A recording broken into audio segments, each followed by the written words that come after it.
En nombre del Padre, del Hijo y del Espíritu Santo. Amén. Amados hermanos, en nuestro Señor Jesucristo, nos encontramos en el domingo 19 después de Pentecostés y tenemos aquí el Evangelio de San Mateo sobre el convite de las bodas. Pero gracias a Dios me acordé de hacer dos correcciones que ya se me iba pasando del domingo pasado. Una que ya lo habrán notado cuando dije que nuestro Señor, que Nazaret fue donde nació. No, es Belén. Belén es donde nació, Nazaret donde se crió y Cafarnaúm, pues, donde residía cuando estaba en su vida pública. La otra que sí es importante, cuando dije donatistas, y lo que quise decir, ahí fue un lapsus lingüe, era docetistas.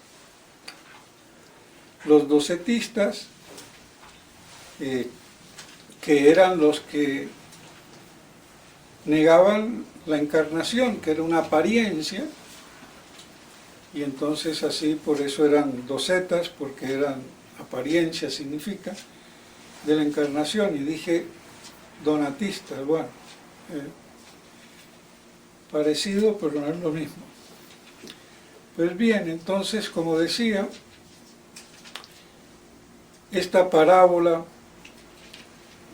Santo Tomás nos dice que se muestra la reprobación del pueblo elegido y el llamamiento a los gentiles. Pues que eso es lo que significan las bodas reales, que los convidados no se hallaron dignos y mandó a llamar entonces a todo el mundo que encontraran, buenos y malos, para que asistieran a esa fiesta de bodas. Y entró mucha gente.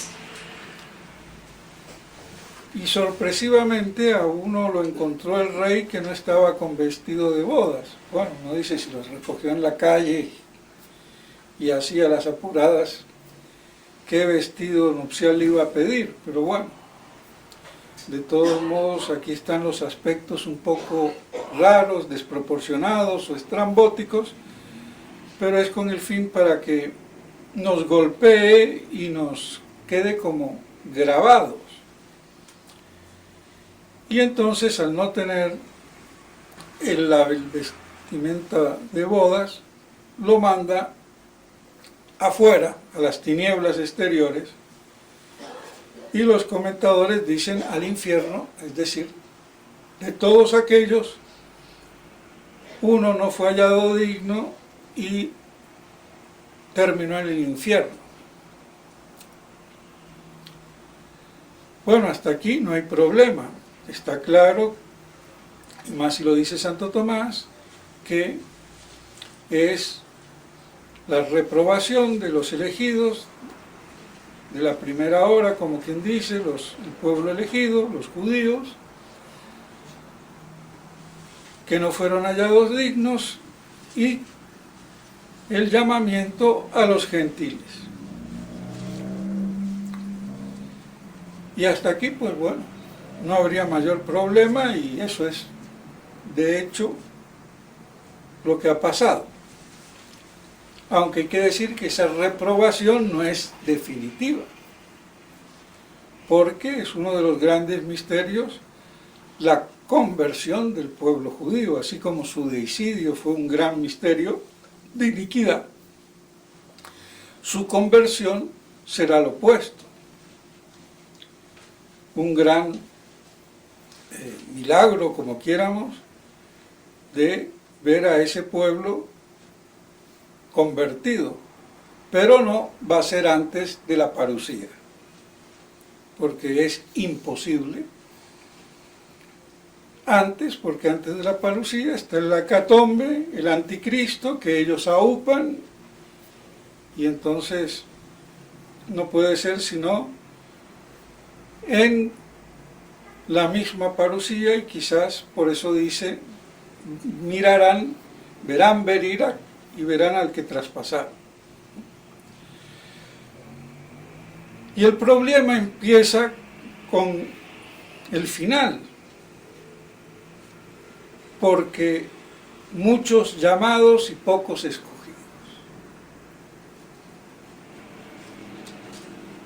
En realidad no debiera de haber ningún problema.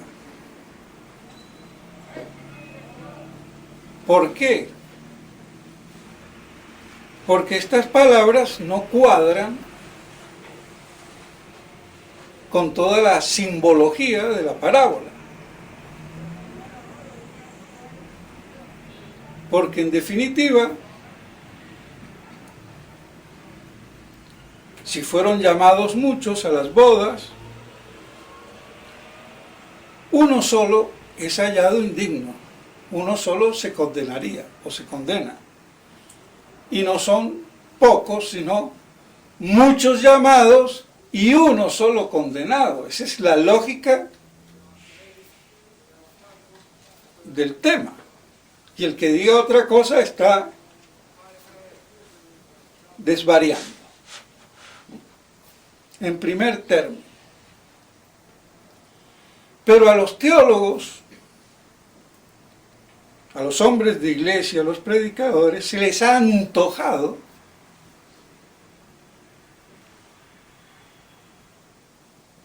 que esas palabras nos están diciendo que muchos son llamados a la salvación, y aquí extrapolan, porque son todos llamados a la salvación, no muchos. Primer error, si lo vamos a tomar literal, y que pocos se salvan.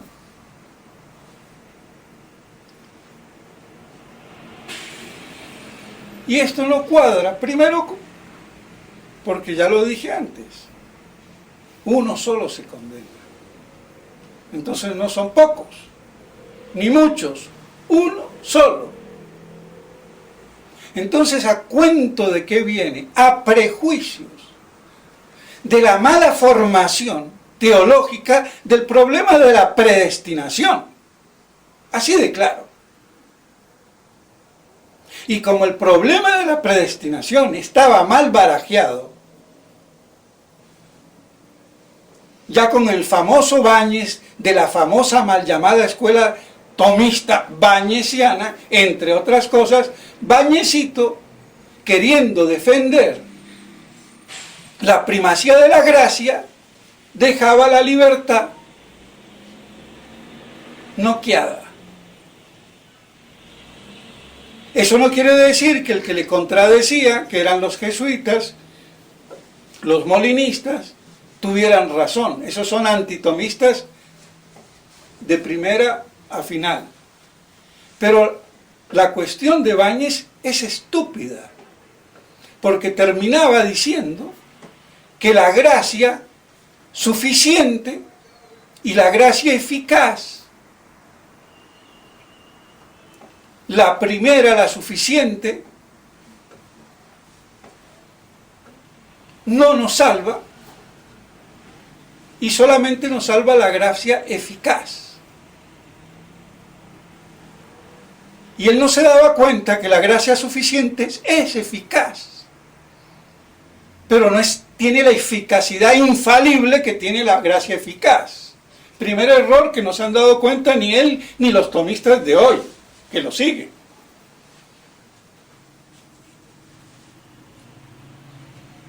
Porque una cosa es la moción, tanto en el orden natural o en el orden sobrenatural de la gracia, que sea una moción siempre eficaz, pero no de un modo infalible,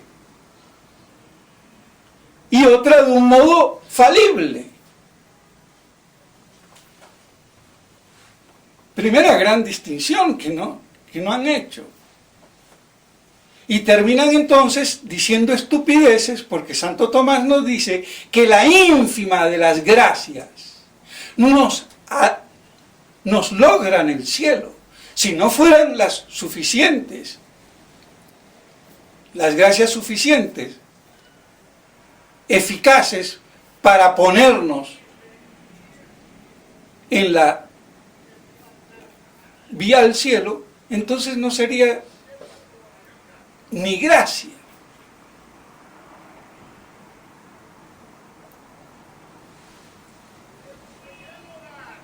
Entonces el problema estaba mal planteado por no conocer lo que dice Santo Tomás de la predestinación y no conocer la moción divina, natural y sobrenatural, eficaz de manera falible y eficaz de manera infalible, y de la libertad en la correspondencia a esa gracia. Porque Dios nos puede dar, y de hecho nos da en cada gracia, las puertas del cielo.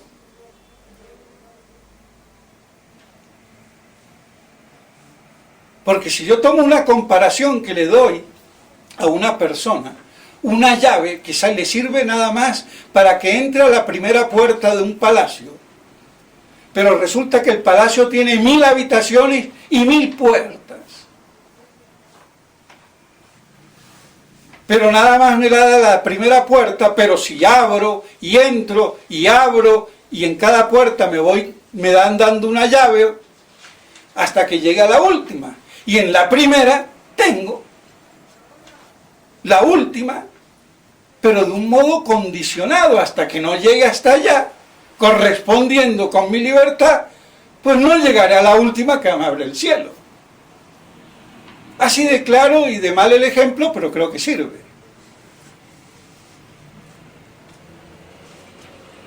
Y la que podríamos decir la eficaz o súper eficaz es la que directamente me abre de una sola vez, sin pasar por tantas puertas, la del cielo.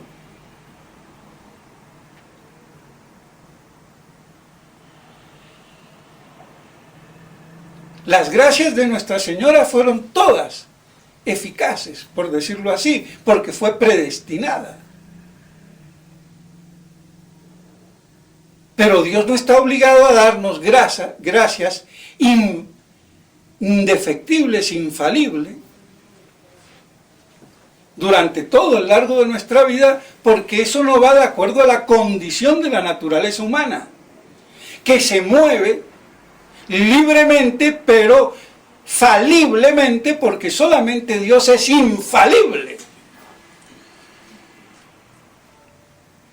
Entonces, por eso las gracias eficaces, como las llamaba Báñez y las sigue llamando normalmente, serían gracias extraordinarias, que Dios las da, pero no está obligado a darlas siempre, porque la moción divina respeta la naturaleza humana. Entonces, lo común, lo normal, lo ordinario, la regla general es dar gracias eficaces, defectible o no infaliblemente. Y en casos extraordinarios, dar la gracia eficaz, indefectible o infaliblemente. Pero si no se comprende esto, no se comprende qué es la providencia de Dios. Y esto es un problema que no se entiende en la iglesia y por eso los curitas no hablan de predestinación. Hasta el mismo Monseñor Lefebvre, así como les dijo, y no hable mucho de la Trinidad, también no hable mucho de la predestinación. Es que no le enseñaban a uno, esto me lo tuve que aprender yo, a puro golpe de pecho. Pero no solamente en todo el orbe católico. Y de una vez defenestrar a Báñez con su falsa interpretación que es para idiotas, porque termina igual que Lutero. ¿Qué decía Lutero, Calvino y antes que ellos Hus?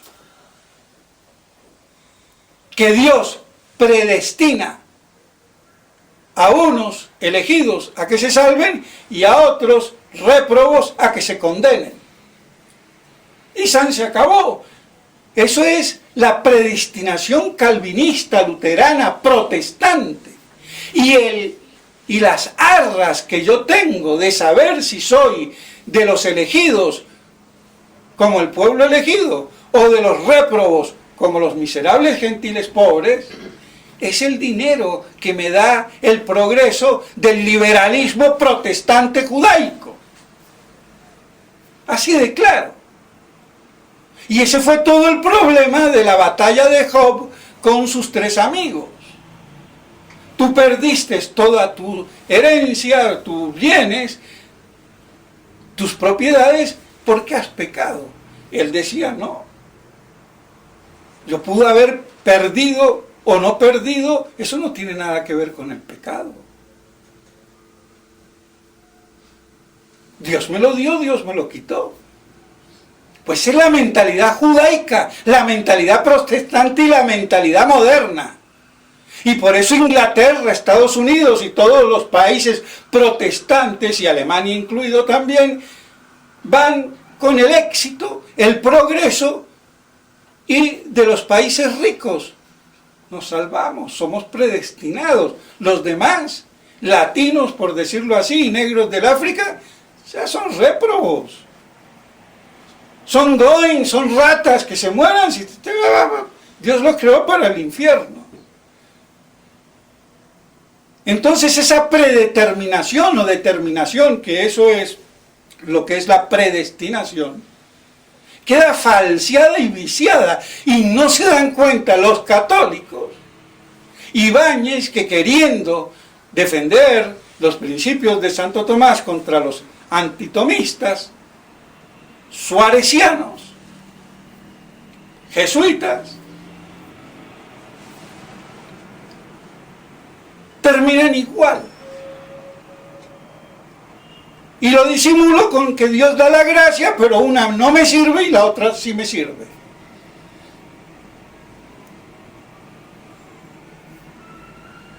Como si le doy yo a un soldado un fusil con balas de salva, que no sirven para nada, para asustar nomás, y otras que sí matan. ¡Qué chiste!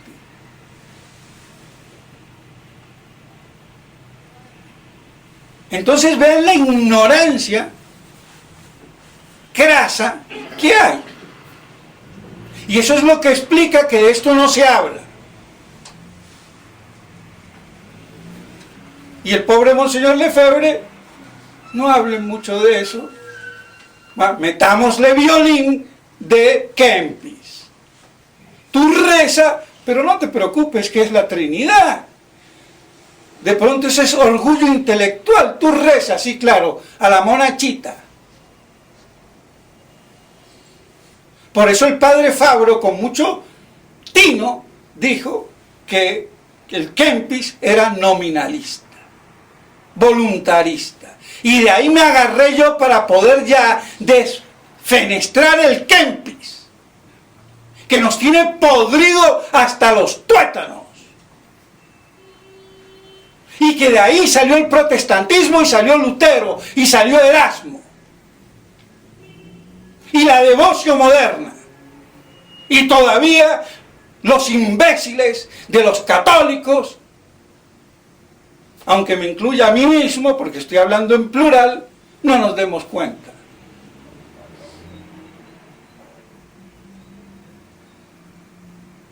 Y se vuelve la religión una basofia de sentimentalismo y de moralina que tanto le rechinaba del fariseísmo clerical al padre Castellani, que sufrió en carne propia todo esto antes de que reventara. Entonces vemos cómo las cosas tienen su importancia. Y la teología no es una cuestión simplemente teórica o teorética de intelectuales en las universidades. Es el trasfondo de la civilización católica, es el trasfondo de la Iglesia, es el trasfondo de toda la teología, de toda la doctrina.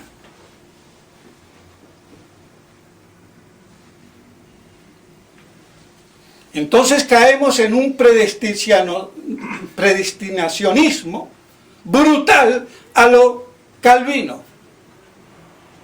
Y no nos damos cuenta. Pues Dios predestina a los que se salvan, no a los que se condenan. Y sabemos que los que se condenan por su propia culpa. Porque no responden a la gracia. Y los que se salvan por la gracia de Dios, que responden a la gracia divina. Ese es todo el cuento. Ahora, ¿cómo yo puedo responder o no responder? Porque son gracias falibles. Y si me diera gracias infalibles, tendría que responder siempre. Pero ese no es el modo del obrar de la criatura, que es por esencia defectible. Y eso es lo que posibilita y abre el compás del mal. Y sobre todo del mal moral.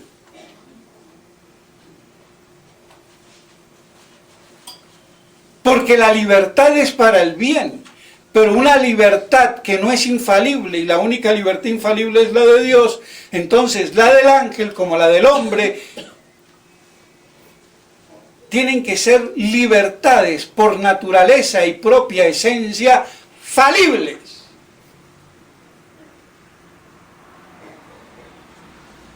Así de claro.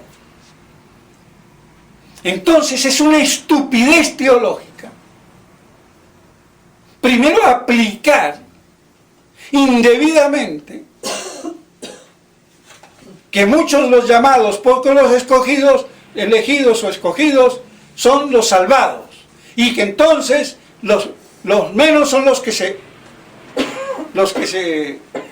salvan. Y la mayoría se condena. Entonces, infierno, todo es pecado. No sé. Entonces, no podemos vivir así y ahora nada es pecado. Y viva la pepa. Y pasamos de una estupidez al extremo opuesto con otra estupidez. Y así el número de imbéciles es infinito. Pero eso ya no es bíblico, porque lo sacó Pablo VI hasta de la Vulgata, por si fuera poco.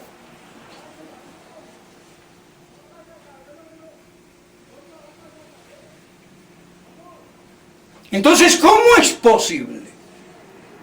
Es que así le castraron la mentalidad a los jesuitas, y ese no es San Ignacio.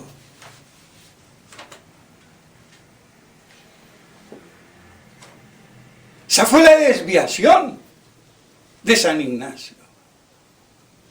Y con la de los jesuitas, la de todo el clero, porque ellos mangoneaban las mejores universidades. Y al clero en general, jesuita o no jesuita.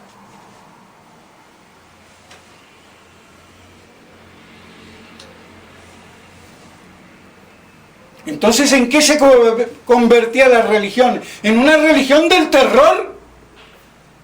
Por eso decía Santa Teresa: no me mueve, mi Señor, para quererte el infierno que me tienes prometido, el cielo que me tienes prometido, ni el infierno tan temido para dejar por eso de quererte. Me mueves tú, y en tal manera verte crucificado y adolorido, y no me acuerdo, pues aunque hubiera cielo, te quisiera, y aunque no hubiera infierno, te temiera, o algo así.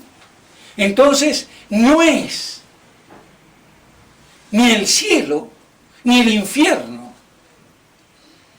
como premios, sino el amor a Dios que me da el premio y el desamor a Dios que me da el infierno, que es muy distinto. Entonces no es la religión del terror, es del amor.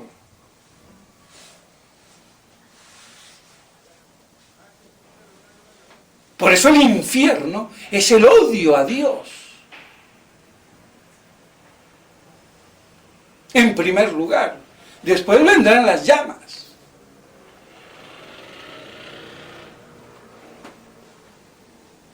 Entonces, queda claro. No se puede interpretar como lo vienen haciendo. Y me importa si santos o no lo hayan visto o no. Pues podrán ser muy santos, pero no muy teólogos. Y punto. Y todo hombre es susceptible de error, y los mismos los santos. Y los santos pueden y han cometido estupideces. Si no, serían impecables desde que nacieron. Porque cada pecado es una estupidez grande o pequeña. Así de claro. Entonces, no podemos hacer de la predestinación esa adefesio que hizo Lutero y Calvino, y que sigue en otros términos y con otras palabras, profesando, en definitiva, con una mala teología, Báñez interpretando mal a su maestro Santo Tomás, que más maestro de Santo Tomás, ya dije, fue de Cayetano, que era también miope, por muy grande que me lo pinten.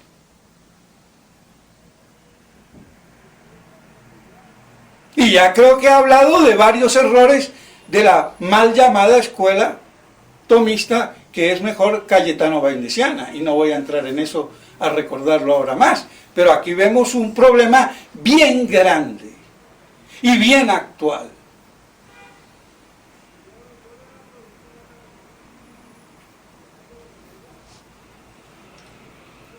Entonces, ¿cómo se debe de interpretar? Sí, espiritualmente, moralmente, místicamente, anagógicamente, cualquier cosa vale y no hay problema. Bueno, muchos Dios llama, aunque sean todos, a la santidad, al apostolado, al ministerio, y pocos corresponden. Bueno, pero a la salvación eterna Dios llama a todos sin excepción, pero no todos, desgraciadamente, corresponden, y por eso hay quienes se condenan. Si son pocos o si son muchos, de eso nada quiso decir Cristo. Y de hecho no lo dice aquí en el Evangelio de hoy, porque vemos que la parábola uno solo se condena, y después estos que interpretan mal dice que son pocos los que se salvan, cuando el que se condena es uno solo. Entonces, una cosa tan sencilla y se complica. Eso demuestra la falta de teología, de doctrina, de formación. Y cuando uno no sepa algo, no se la dé de doctor ni de tomista, que lees a Santo Tomás a medias. Di, no sé, y punto.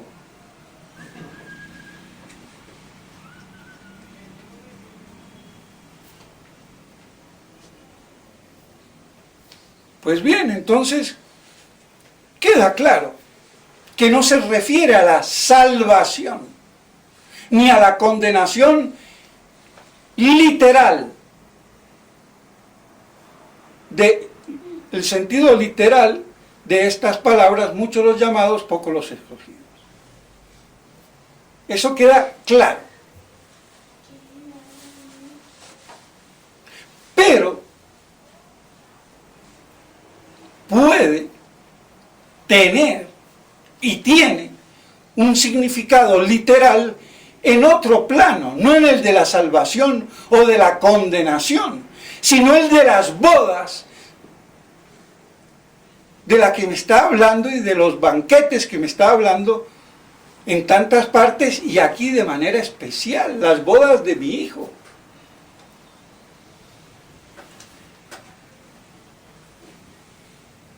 ¿Y cuáles son las bodas del Hijo de Dios, del Padre Eterno? Las bodas del Cordero. ¿Y cuáles son las bodas del Cordero? El milenio, que viene después de la parusía, y en donde se produce ya la conversión de los judíos y de los gentiles, y forman una sola iglesia bajo un solo pastor.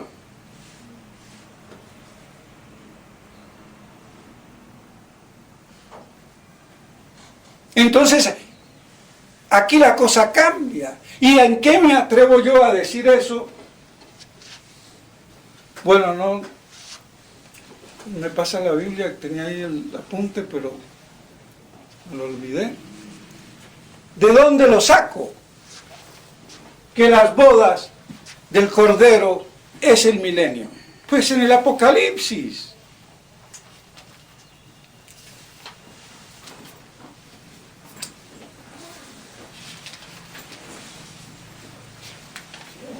En el Apocalipsis capítulo 19, dice, aleluya, porque el Señor nuestro Dios, el Todopoderoso, ha establecido el reinado. Regocijémonos y saltemos de júbilo y démosle gloria, porque han llegado las bodas del Cordero y su esposa se ha preparado.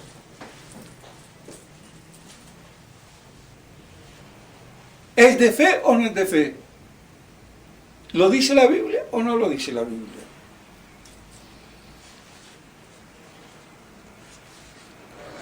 Y más adelante dice, dichosos los convidados al banquete nupcial del Cordero. Entonces,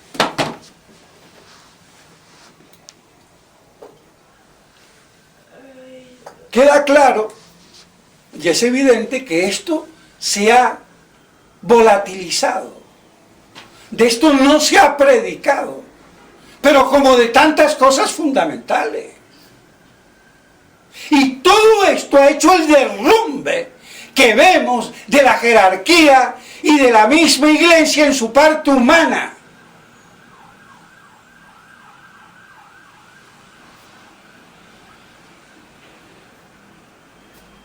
Porque los tenemos en las Escrituras, pero no las entendemos.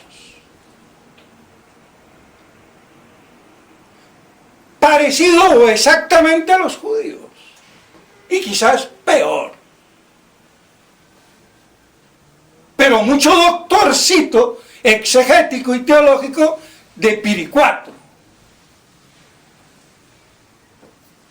Entonces, si vemos que me está hablando en la parábola del banquete y aquí en el Apocalipsis me habla del banquete y de las bodas del Cordero, entonces si reflexionamos, le podemos encontrar un significado no puramente moral, espiritual, alegórico, místico, anagógico, como quieran, sino hasta incluso literal, si la aplicamos o relacionamos con las bodas del Cordero, con el milenio, con el milenarismo maldito para los imbéciles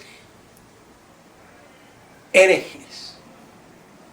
Porque lo repito, el que niegue el reino de Cristo en esta y sobre esta tierra no es católico, es un hereje. Así de claro. Les doy vuelta a la arepa, al ponqué o el pastel.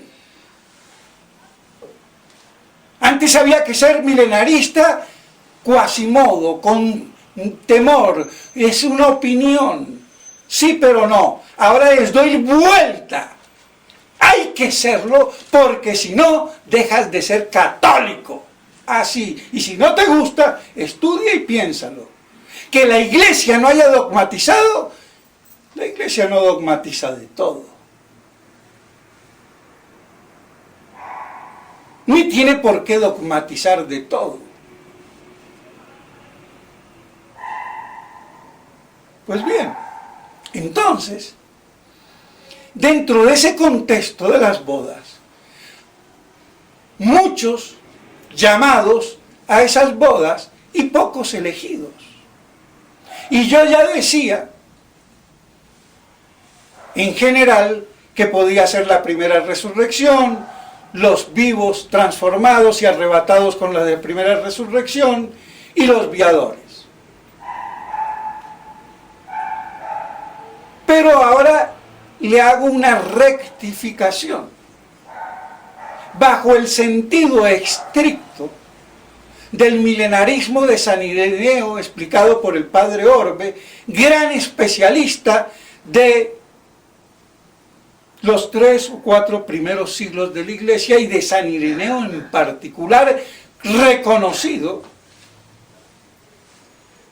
como uno de los más que sabían en su momento. Creo que murió en el 90 por ahí. Bueno.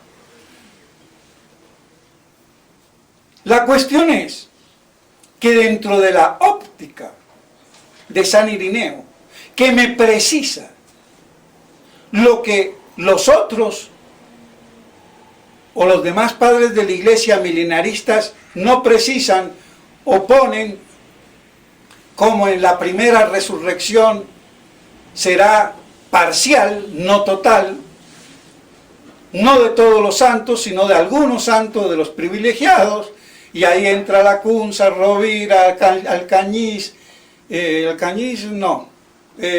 Castellani, y Tutimundi, y Tutiquanti. Porque claro, ¿cómo explico yo la resurrección total? La resurrección vitae. Entonces había que explicarla más por lo parcial, porque la total, y lo mismo con la conversión de los judíos. Total se hace medio difícil, pero si es parcial, bueno, pues sí. En cambio con San Ireneo, que dice, no, la primera resurrección es total de todos los justos. Con un orden, sí, jerárquico, sí, pero todos. Y los que no murieron en Cristo, que son los justos, son los desgraciados que mueren en estado de desgracia, sin gracia, y para ellos tendrán entonces la resurrección segunda, o la resurrección general de muertos, o la resurrección final, después del juicio final, que es solo de malos.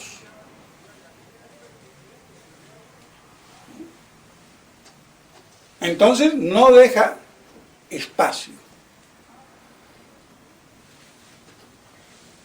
Y los que quedan vivos como viadores justos del pueblo gentil y del pueblo judío, y que son los que van a formar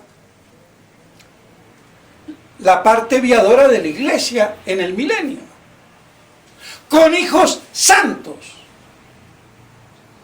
que no pecarán,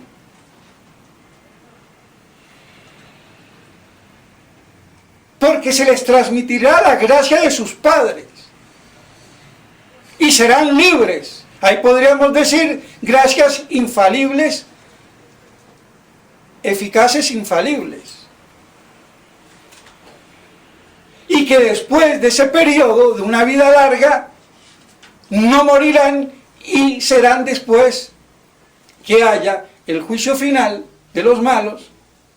Será entonces la inmortalidad de la gloria eterna, ya en cuerpo glorioso, porque uno puede ser longevo, no morir, pero no ser inmortal por propio derecho, por cuerpo transfigurado, resucitado. Hay que distinguir. Y los malos viadores que quedan escondidos por ahí en alguna parte del mundo sin injerencia, y que no procrearán, no se convertirán, y que al final terminan muriendo. Y son esos, aunque esto no lo dice San Ireneo porque no se mete con Gog y Magog, serán los que Satanás, cuando es soltado hacia el final, se vale de estos para hacer el connato de guerra, sin llegar a ser guerra, de la sublevación de Gog y Magog, y que son aniquilados por el fuego del cielo. Y así cierran más las cosas, porque ni Castellani ni Lacunza, dos genios, lograron cerrar esta cuestión. Hasta el mismo Castellani, lo de Gog y Magog, él lo tenía, no lo sé, lo dijo humildemente. Pues yo humildemente sí lo sé. ¿Por qué? Porque me remito a San Ireneo y al padre Orbe, que lo comenta. Punto. Y un enano puede saber más que el genio porque se pone arriba de otro genio. Y si ser genio, ve más. Punto. Entonces, dentro de ese contexto, quizás difícil de explicar o de entender porque no se nos habla, y que yo hable así de sopetón no nos entra tan rápido en la cabeza como a mí tampoco me entraba al principio. Pero bueno, hay que decir las cosas de todos modos y que se vayan ablandando los garbanzos. Dentro de este contexto, y es la puntualización o corrección que yo hago, propiamente el sentido literal, más que de los resucitados y de los vivos transformados y arrebatados con los resucitados, propiamente se aplicaría a muchos llamados y pocos escogidos como viadores, procreadores durante el milenio. Porque Dios no elige a todos, pero sí quería elegir a muchos, pero muchos terminaron en pocos por todo el desastre, por todo lo que pasa, y entonces pocos viadores que quedan vivos en carne y hueso para que se reproduzcan en el milenio, y cuadra la perfección. Y el que tenga otra idea que la exponga, pero yo estoy con San Ireneo, doctor, obispo, mártir y padre de la Iglesia.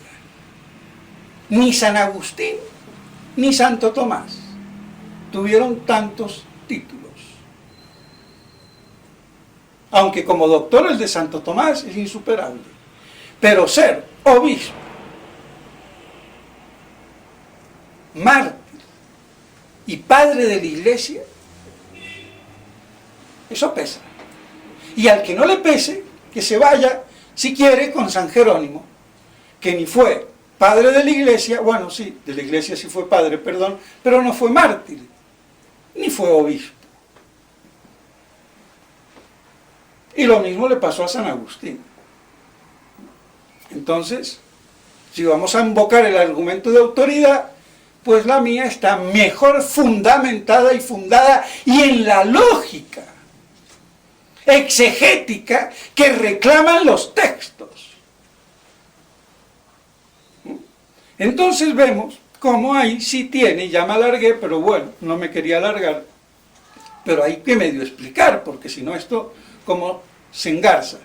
Entonces sí puede tener y tiene una interpretación literal, no a los salvados y a los condenados, pero sí a las bodas del Cordero en cuanto a los viadores, muchos llamados para que sean viadores y quedan pocos para que se reproduzcan durante el milenio.